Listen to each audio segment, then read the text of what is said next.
Okay, take. Part 2, Voice Care for Teachers, Tagalog.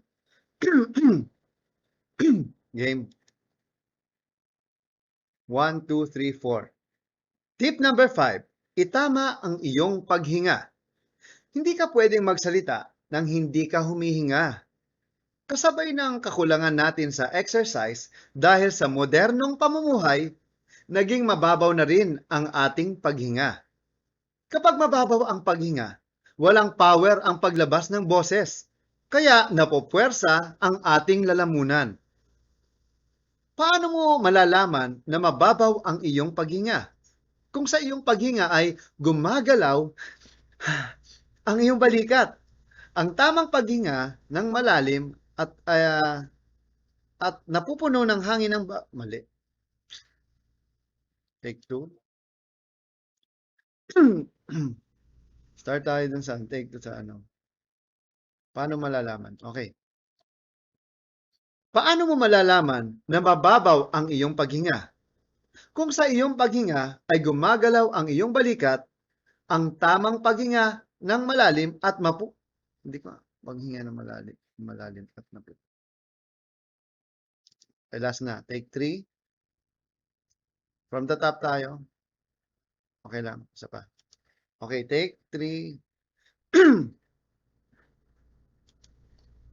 Paano mo lalaman na mababaw ang iyong paghinga? Kung sa iyong paghinga ay gumagalaw ang iyong balikat. Ang tamang paghinga, malalim at napupuno ng hangin ang baga. Kapag malalim ang iyong paghinga, dapat ang gumagalaw ay ang iyong tiyan at hindi ang iyong balikat. Tip number 6. Huwag ugaliing sumigaw at bumulong. Sabi ko nga kanina, dapat matuto tayong i-project ang ating boses at hindi sumisigaw. Naranasan mo na ba na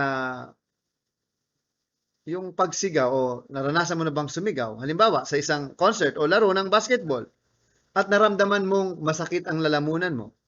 O kaya minsan namamaos ka, 'di ba? Kaya huwag ka nang palaging sumisigaw, okay?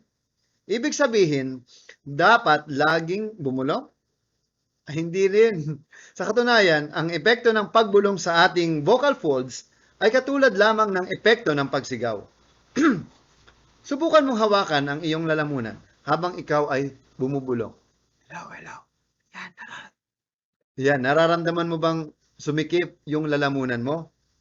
Kasi ganito yan eh. Kapag bumubulong ka, pinipigilan mong lumabas ang boses mo. Puro hangin ang dumadaan sa iyong vocal folds. Kaya hindi natural ang tunog mo. Okay?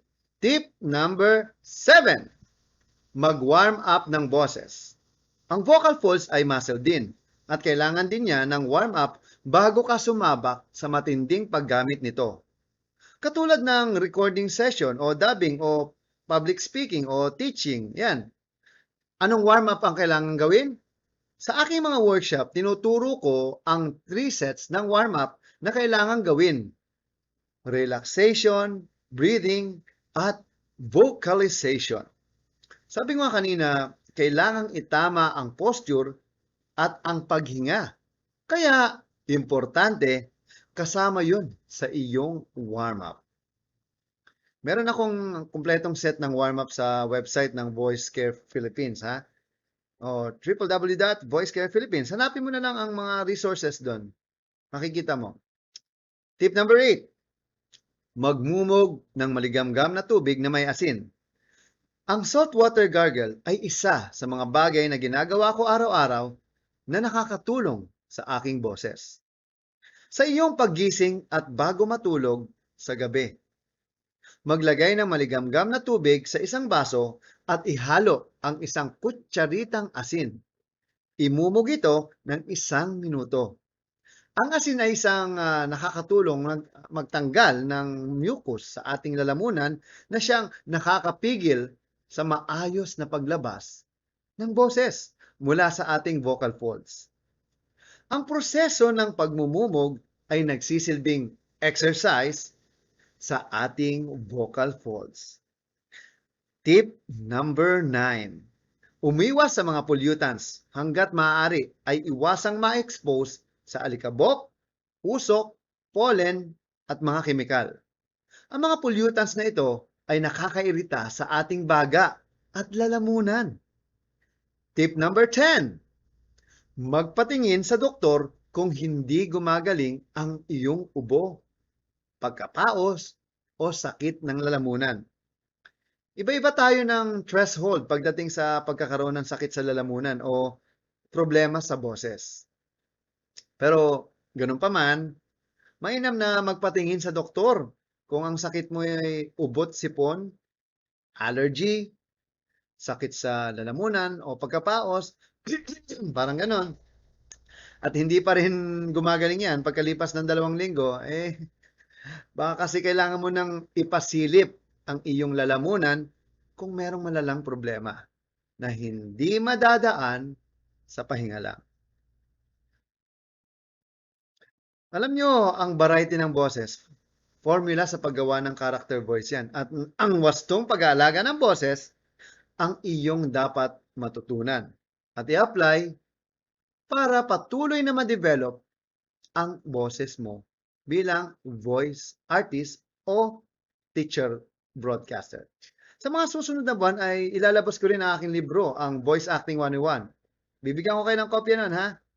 Napakadetalyado nito with matching exercise pa. Abangan mo yon dahil kakailanganin mo rin yon para tuluyang kang magtagumpay sa pagtuturo at pagboboses at bilang teacher broadcaster. Kapag na-develop mo na ang iyong boses, ano na ang susunod mong gawin? E di lalo mo itong pag-usayan sa pamamagitan ng practice. Muli, ito po ang Voice Master ng Pilipinas, Pocholo de Leon Gonzalez. Maraming salamat po mga teacher broadcaster at sa lahat ng kasama natin dito sa programa.